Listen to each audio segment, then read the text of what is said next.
Welcome to this first virtual wine tasting event. We've been missing you so much in this couple weeks. I'm so glad that there's so many people signed up for this event. I'm gonna show you a few ways how to bake this three-course meal. So I'm really excited to show you all those. And thank you so much again for participating in this event. Good evening. Hi, this is Brock from Winebow. Thank you for joining us this evening for what's my first virtual wine dinner. This is very unique for me and for Vito. So first of all, thank you very much for your support during these really trying times. Coming together as a community and trying something new is really refreshing. And Catherine is really the one who kind of put this into motion. So cheers. Thank you very much, Catherine. So the way that this is going to work, I'm kind of flying off the seat of my pants here, but we're basically just going to go over the three wines. They're going to go with each of the courses tonight. And afterwards, Vito and I will join a Zoom video at 8 o'clock, as I think that Catherine has laid out already in your the email prior to this event. So let's go ahead and start. First off, the Pinot Grigio that we're having tonight. This is coming from a great producer in the Alto Adige region of northeastern Italy. It's called Tiefenbrunner. Tiefenbrunner, which is a lot of letters and a lot of very un-Italian sounding words. But yeah, this region of Alto Adige, a relatively unique environment for producing cold climate varietals. Pinot Grigio, Sauvignon Blanc. You do see some some red varietals produced there as well. Pinot Noir and Schieva are the two big reds there. But their bestseller, of course, is Pinot Grigio. Tiefenbrunner's style is very synonymous. It really fits the region quite well. For me personally, good Italian cool climate Pinot Grigios tend to have a little bit of nuttiness and a little bit of texture you cannot normally find in the Delle Veneze just south of here, which tends to be a little bit more grapefruit, a little bit more ripened style. What is relatively unique to the style from Tiefenbrunner is that they do see partial time in oak. It's about 10 to 15% if I remember looking at the winemaking notes. But yeah, so this is all estate grown, so they have complete control over everything that they do in the vineyards and of course in the winemaking practices. Thank you again, guys, to stay tuned. We have the first course out of the oven. It was in the oven at 350 degrees for 10 minutes.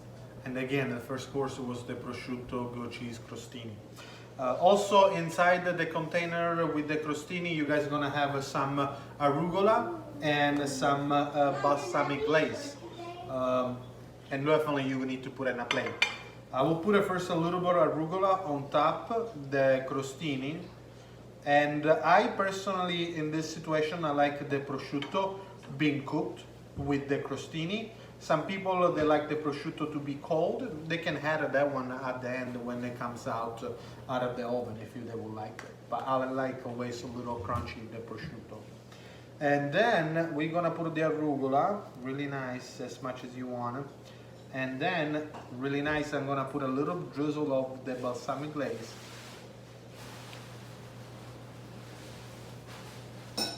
On top. Beautiful. And the other one too.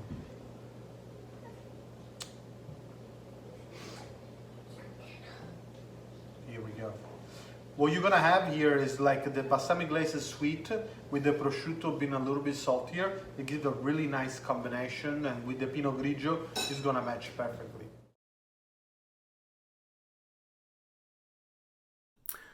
Okay, next up, this is one of my favorites. Chiantis that we represent. Chianti, of course, is a very historic region in the Tuscan coast. This producer, Badia Accoltebuono,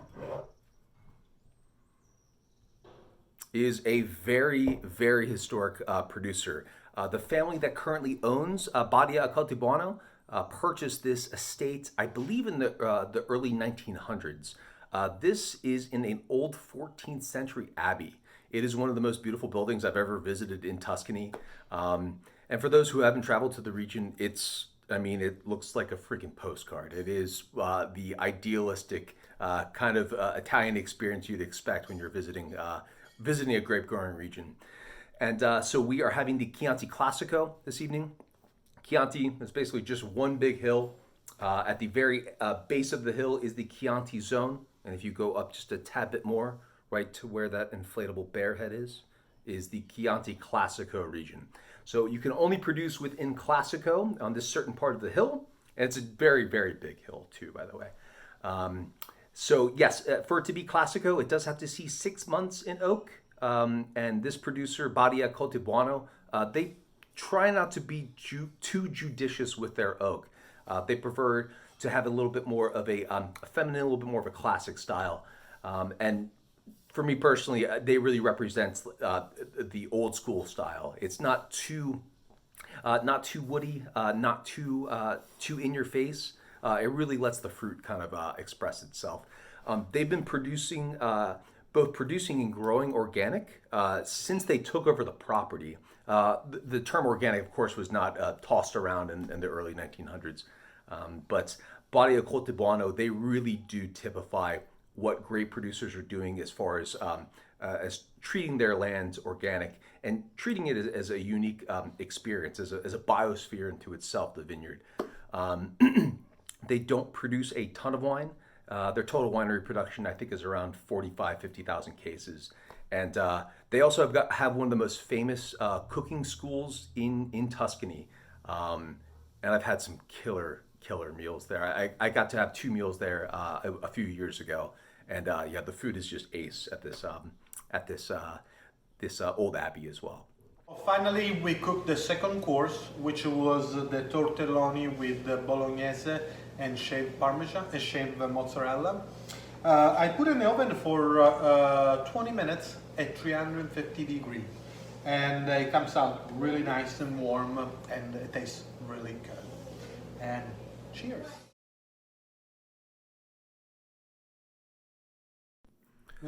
And last but certainly not least is the Angeline Chardonnay.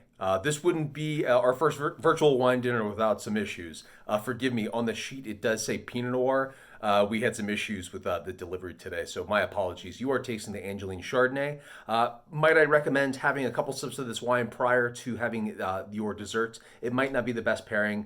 My apologies on that end. But really quickly, the Angeline Chardonnay is a really great custom cuvee that's made for us at Country Vintner. It's made by an old school negociant. The producer's name is Martin Ray.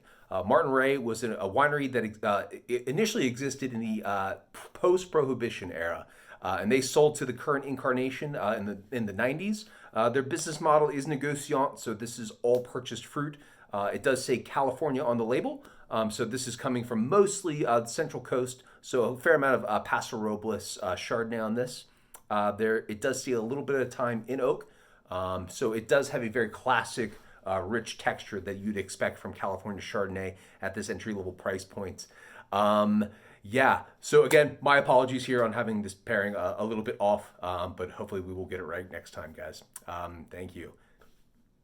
Now we are done with the last course, which is the chocolate lava. We cook in the oven for 10 minutes at 350 degrees. And when it comes out, we're gonna give you this container with vanilla ice cream, and you can scoop it out and try not to let it melt it on top a little bit. Like that. Or you can even put on the side.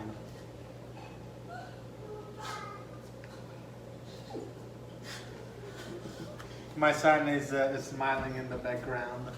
Say hi. And that's it. Enjoy.